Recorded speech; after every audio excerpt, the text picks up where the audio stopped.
Hi all, welcome to football arena. സമീപകാലത്ത് Brazilian ദേശീയ team മോശം പ്രകടനമാണ് നടത്തുന്നത്.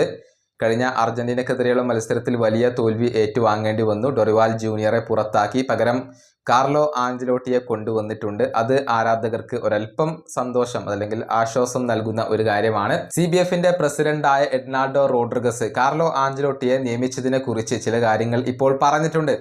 അതായത് ആഞ്ചലോട്ടിയെ കൊണ്ടുവന്നതിലൂടെ ബ്രസീൽ ഫുട്ബോൾ ലോകത്തിന് ഒരു സന്ദേശമാണ് നൽകുന്നത്. തങ്ങളുടെ ആ ഒരു പഴയ പ്രതാപം വീണ്ടെടുക്കാൻ വേണ്ടി ബ്രസീൽ വരുന്നു എന്ന ഒരു സന്ദേശമാണ് നൽകുന്നത് എന്നാണ് എഡ്നാർഡോ റോഡ്രിഗസ് പറഞ്ഞിട്ടുള്ളത്.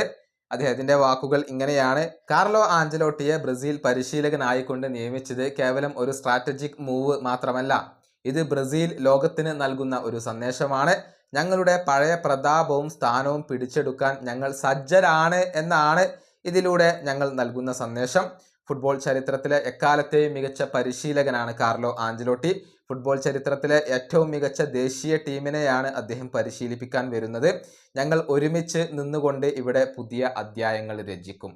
ഇതാണ് ഇപ്പോൾ കാർലോ ആഞ്ചലോട്ടിയെ കുറിച്ച് CBFന്റെ പ്രസിഡന്റ് പറഞ്ഞിട്ടുള്ളത്. ഏതായാലും വരുന്ന മാസത്തിന്റെ തുടക്കത്തിൽ തന്നെ 2 വേൾഡ് കപ്പ് യോഗ്യതാ മത്സരങ്ങൾ ബ്രസീൽ കളിക്കുന്നുണ്ട്. അതിനുവേണ്ടി ടീമിനെ സജ്ജമാക്കുക എന്ന ഒരു വെല്ലുവിളിയാണ് കാർലോ ആഞ്ചലോട്ടിക്ക് മുന്നിൽ ഉള്ളത്. വളരെ ചുരുങ്ങിയ സമയം മാത്രമായിരിക്കും അദ്ദേഹത്തിന് ലഭിക്കുക. ഏത് രൂപത്തിലുള്ള നീക്കങ്ങളായിരിക്കും അദ്ദേഹം നടത്തുക എന്നുള്ളതൊക്കെ കാത്തിരുന്നു കാണേണ്ട കാര്യമാണ്. ഈ വീഡിയോയുടെ അവസാനിപ്പിക്കുന്നു. അടുത്തൊരു വീണ്ടും കാണാം.